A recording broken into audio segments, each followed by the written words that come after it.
आज हम सीधी बात कर रहे हैं बीजेपी के अध्यक्ष नितिन गडकरी से। आप बता रहे थे 10% का फर्क है। 1999 में भारतीय जनता पार्टी 2% वोट कांग्रेस से ज्यादा पड़े थे। 10% 10 साल में कम हो गए आपके वोट। आप इकट्ठे कैसे करेंगे? क्या आपके पास जादू क्या है, छड़ी क्या है आपके पास? 10% बढ़ाने के लिए 3 सेंटेंस 3 फॉर्मूले बताइए क्या? पहला काम है कि शेड्यूल कास्ट, बड़े प्रमाण पर शेड्यूल कास्ट में हम काम कर रहे हैं और हम लोग इस बार उसमें अच्छे वोट बढ़ाने की कोशिश कर रहे हैं।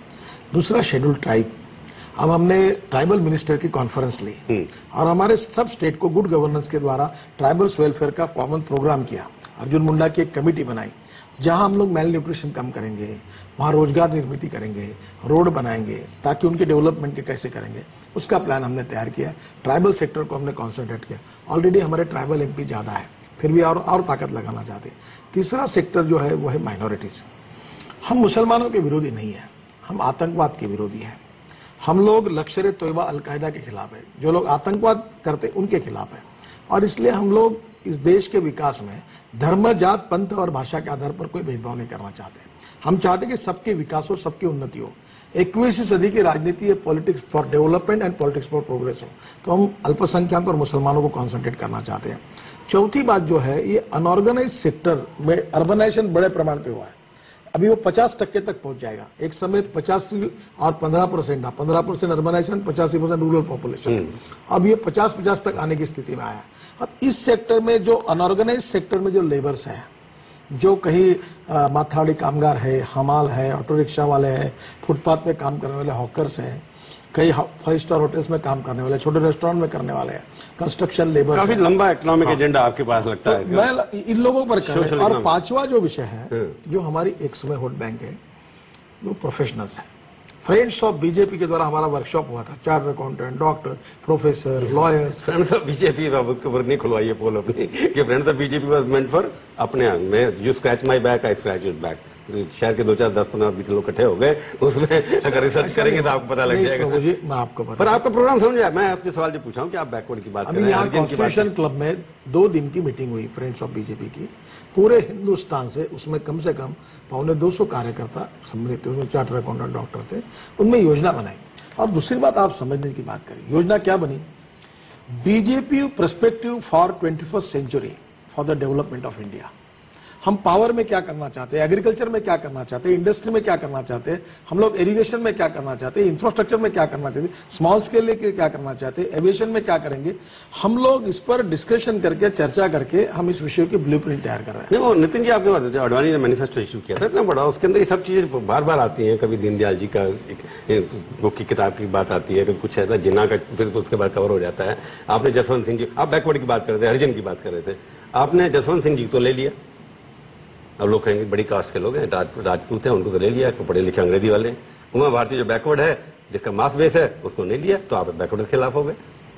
ऐसा कैसे हो गया? नहीं, क्यों नहीं लिया? वो भी तो आना चाहती है, उसको क्यों नहीं लिया? अरे भाई, मैं आपसे सवाल पूछ रहा हूँ कि ठाकुर को ले लिया, पढ़े लिखे अंग्रेजी बोलने वाले को ले लिया, अच्छे नेता हैं, सीनियर हैं, अच्छे काम किया उन्होंने, पर जब चर्चा होती है पत्रकारों में या बाकी आम जनता में कि आप बैकवर्ड के खिलाफ हैं, कार्यकर्ता के खिलाफ हैं, उमा भारती के खिलाफ इसलिए लोग क्योंकि वो खतरा बन लगता है आप उमा भारती जी को और जसवंत सिंह जी को जात के साथ जोड़ रहे हैं, उनके ऊपर अन्याय। मैंने जोड़ा, ये चर्चा है। नहीं, ये चर्चा गलत है। तो आपको ये उमा भारती के विचारों के बारे में किसी की मतभिन्नता हो सकती है, पर उमा भारती हिंदुत्व की प्रखर विचारक थी और उन्होंने अपने कार्यकाल में उस बात को रखने की कोशिश की है।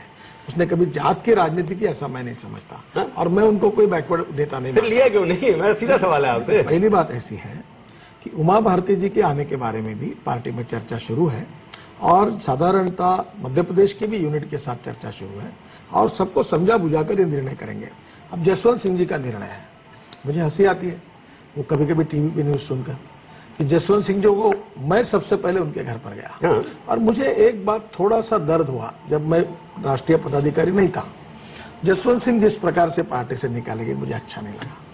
मुझे लगा ये ठीक नहीं हुआ और इसलिए मैंने सभी नेताओं से बातचीत की, कंसर्न ऑल लोगों से, और मैंने जिन्होंने निकाला था उनसे बात की ना, पार्टी के सभी नेताओं से बातचीत की। आप जो कहना आप कह सकते हैं। और मैंने कहा कि मुझे लगता है उनको पार्टी में लेना जस्टिफाई हुआ है, इसका कोई जात पात का संबंध। मैं समझ गया आपके, पर उमा भारती के पास सीधा जवाब नहीं दे रहे। उमा भारती से चर्चा चल रही है, अगर जसवंत सिंह पे उमा भारती का भी निर्णय जल्द से जल्द पार्टी में हम करने आएंगी, पार्टी जरूर सोच रहे और करेंगे। पार्टी में आएंगी, देर आए दुरुस्त आए, आएंगी जरूर पॉजिटिव विचार।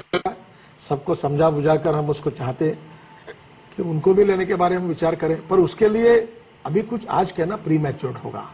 क्या कार्य पद्धति है कि पार्टी में आक्रामक नहीं है आजकल ज्यादा लोग, कि आपको लोग चाहिए जो बिहार के अंदर उमा भारती और यूपी के अंदर उमा भारती के कुछ एक्सेप्टेंस हो सकती है, मध्य प्रदेश में नहीं होगी क्योंकि खतरा हो सकती है किसी के लिए, वो तो आपको तय करना है। पर जब आप सिलेक्टिव हो जाते हैं चूज करने के लिए, जिसको आपने निकाला, जैसे हमने गलत डिसीजन निकाला उनको, आप जसवंत सिंह जी को, कि जिन्ना के ऊपर निकाला है, तो अडवाणी ने भी वही बात कही जो जसवंत जी ने कही। अब अडवाणी ने फैसला किया उनको लाना है, आपने भी एक सहमत किया उसके साथ। नहीं, आप देखिए, जसवंत सिंह जी को लाने का फैसला मेरा है। पहला मैं सबके पास गया हूं और बाद में सबने उसको सपोर्ट किया है। उसके बाद मैंने ये सबको लाने के पीछे है क्या आपकी? मुझे लगता है अध्यक्षता की कोई प्लानिंग होगी ना आपकी, सब लोगों को आप ला। मैं भारतीय जनता पार्टी को फिर से ताकतवर बनाना चाहता हूं। छोटा सा ब्रेक लूंगा और उसके बाद पूछूंगा 5 तीखे सवाल।